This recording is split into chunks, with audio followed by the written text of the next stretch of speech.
We were at a party with friends when my girlfriend asked me out of nowhere if she could do it with another guy. Everyone was shocked, and I was completely humiliated. Now, I feel betrayed and lost. I want to end the relationship with her, but she still insists and says it was just a mistake. Last Saturday, my girlfriend, 24F, let's call her Brittany, and I, 26M, were invited to a party thrown by my friend John, 26. In attendance were a bunch of John and I's mutual friends, including friends from college, friends from out of town, some of our co-workers, and some friends of those friends. To give you a small amount of background, we've been together 8 months but have known each other for over 3 years. We currently share an apartment.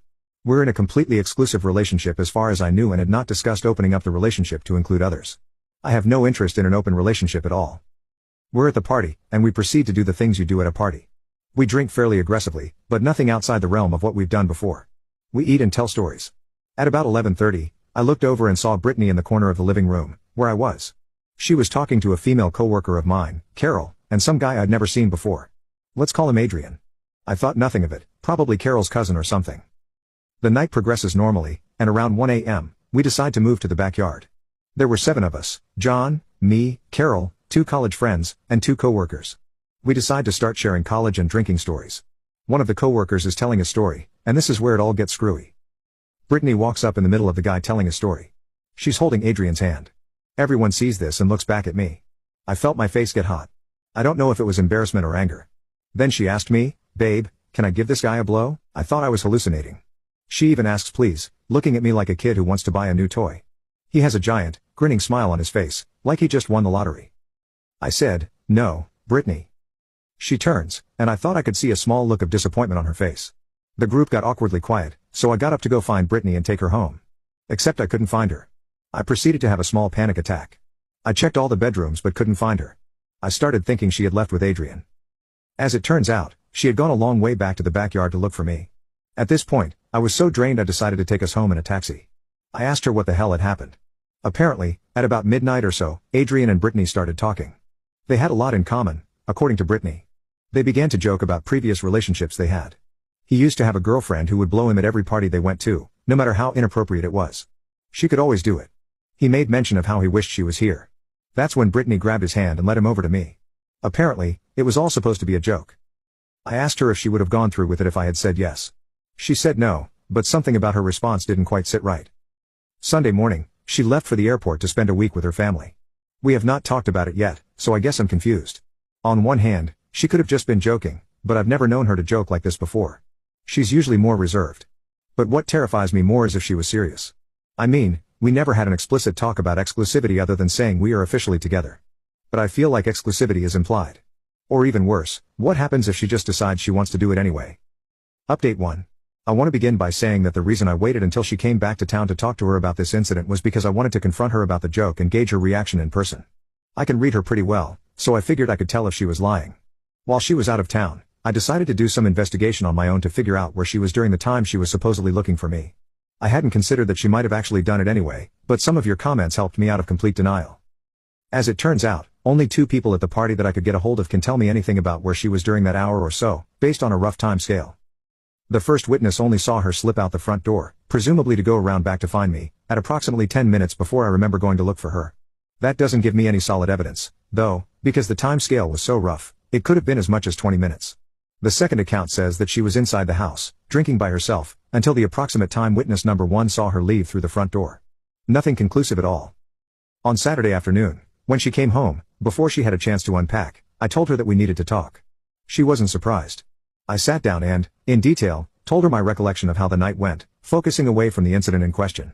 I asked her if her memory of the night disagreed with anything I said. She conceded that my memory of the night was accurate, from what she remembers. I then asked her to elaborate on what she asked me in front of my friends. I wanted to hear her side of the story. She mostly repeated her story about her conversation with the guy and how it was supposed to be a joke. The idea was that it was supposed to be so ridiculous it would be obvious as a joke. She doesn't tell jokes very well, so she still has the benefit of the doubt. Plus, I can't prove anything based on the time scale because no one remembers the time exactly. Then I asked her to describe to me in very specific detail the events prior to us leaving the party. She said that she didn't really remember anything except going inside to grab a drink and then going to look for me to go home. I asked her why she went through the front door to come look for me when the last place I was in the backyard. At first, she had a surprised expression on her face, but then she broke down crying for a full 5 minutes. She just sat there, sobbing. I told her that she needed to be honest with me right then. Apparently, She doesn't remember anything specific except maybe a couple of flashes that she thought were just dreams. On her way to the airport, she got a text message from an unknown number that said, "Can you believe last night?" She called the number, and Adrian answered. Brittany, having no memory of the event, asked Adrian to explain. The story goes like this. After Brittany and Adrian walked away from our circle of friends, Adrian told her that if it wasn't a joke, she could meet him outside in his car at 2, and he wouldn't tell. She went inside for a few more drinks and left through the front door. She went to the car, blew him, and then came looking for me. Of course, I'm shocked and stunned, but I had prepared myself for this. I told her how disappointed, hurt, and humiliated I was. She had every opportunity to not let herself do this. She had every opportunity to come clean. She said that she was going to tell me when she got home. I told her to pack up the rest of her things and immediately leave. I gave her the silent treatment until she left. She's gone now, about 15 minutes later. I haven't talked to her since that Saturday, except once, to tell her she had a 4-hour window this Saturday to get the rest of her stuff. I gave myself a 2-hour buffer before and after the time I told her, to avoid accidentally running into her. Luckily, the lease is in my name, as is most of the furniture and the dog. It'll be a struggle to cover all the rent by myself, but I'm looking into getting a roommate. I don't really want to be by myself every night. Since she moved out, she's been begging me by text message to talk to her. When I blocked her number, her friends started texting me, so I blocked them too. One time, she did show up outside the apartment, looking cold and miserable, nice touch, asking to just talk and apologize. I gave her the silent treatment and went inside my apartment, but she tried to follow me in, so I threatened her with calling the cops if she ever came around again. So far, so good. As for the work situation, I talked to John and most everyone at the party who was there for the joke. I apologized for my ex creating such an awkward situation for everyone. I didn't fill them in on the fact that she cheated because, honestly, I'm just too damn humiliated to admit that. The story is that the joke was enough to piss me off and break up with her, which is true regardless of her infidelity. I don't feel like my reputation at the office will be tarnished. These coworkers work in different groups than I do and aren't in my reporting chain. In addition, we all have a few drunk coworker stories, and at least mine wasn't my fault. Time will tell. Final update. As for me, I'm trying to take it well. I already worked out, so I'm spending double the time in the gym. I still think about it, and I'm still furious. I don't know why, but the thought of her blowing him is several times more sickening than her having sex with him. I'm really shocked. I would have never thought this of her, but I guess she never thought this of herself either. It's a real shame because we agreed on nearly everything and got along so well together. There are still questions I would like answers to from her, but I know I'm just not going to get them, so I try not to think about them. I wish I could say it was as simple as kicking her out and moving on. The first couple of weeks were great. I was riding high on the feelings of being empowered and in control of the situation. Things turned south really quickly. The more I started to explain to my friends what happened, the more time I spent reflecting on it. I soon developed a nagging sense of insecurity and a lack of self-worth. I hit the bottle pretty hard and ended up getting into some bad situations. I stopped going to the gym, isolated myself from my friends and family, and generally turned into the worst version of myself. I was drinking heavily, missing work, and because the whole incident happened at a function with coworkers, I had no escape from the shame or fear. I tried to date for a while, thinking that I could use the experience to get my self-esteem up, but every time I went out with these girls, I kept thinking about the cheating and how inadequate I felt. Needless to say, the dates didn't turn out very well.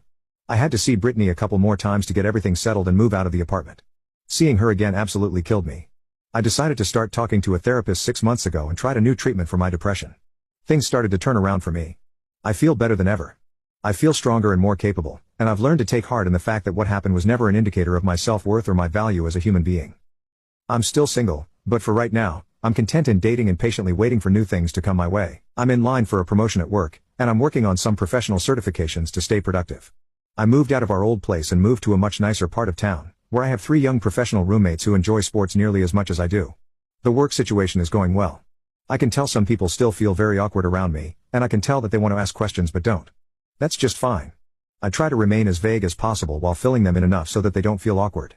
A couple of them have even tried to set me up on dates. I just have to say, for everyone dealing with infidelity, it's absolutely critical that you get some help. Whether you decide to talk to friends or family or escalate to a professional, please seek counseling before you do something you regret or get yourself in trouble. Infidelity can feel like the end of the world, but it really isn't.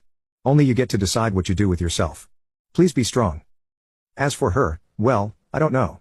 I blocked her from every avenue of communication and did not give her my forwarding address. We didn't have many mutual friends to start with, though I did run into one of her old friends once, a couple of months back. Apparently, she went off the handle right after everything went down, moved back in with her parents, and stopped talking to many of her friends. Of course, I'm worried if she's alright, but that's not my problem anymore.